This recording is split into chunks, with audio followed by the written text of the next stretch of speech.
Low pressure systems don't just happen when it's super hot outside, and they don't just happen when it's super cold outside. No, it can be any temperature.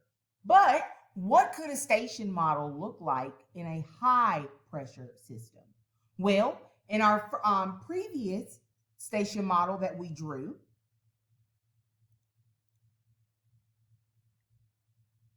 this could be an example of a high pressure system. Notice, clear skies, it's 83 degrees outside, the wind is blowing pretty strong, but there's no precipitation or anything else happening here. So what we could draw here for a high pressure system, we will usually always see clear skies. Remember, there's no bad weather here, fair weather for a high pressure system. We'll usually see clear skies. Our wind can be blowing in any direction.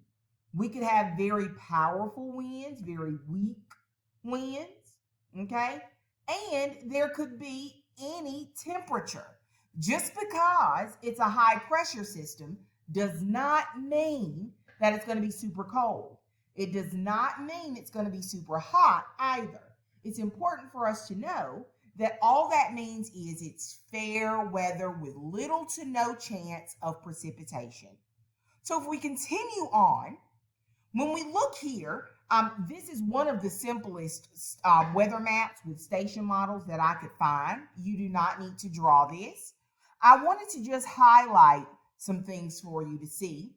What you'll notice here is, remember, we want to draw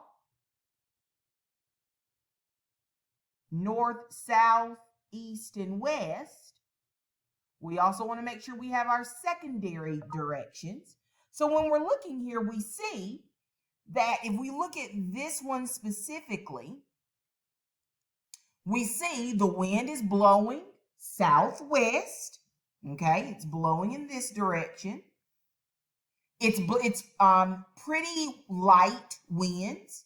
There's 50% cloud coverage in the sky, and there's it's 73 degrees. We see that what's going to happen is, as that cold front starts to come down, we notice as that cold front is here, the temperatures on this side of our weather map are going to be much lower than where this warm front is and these temperatures. As that warm front continues to move up, what would you predict are going to happen to the temperatures in this area? Did you say increase? Absolutely. That's what would happen here. We want to make sure we understand, if we go back and we look here at our picture, we want to make sure we understand that all fronts, we're actually going to write it as a star statement in our notes. A star statement's a really important fact you don't want to forget.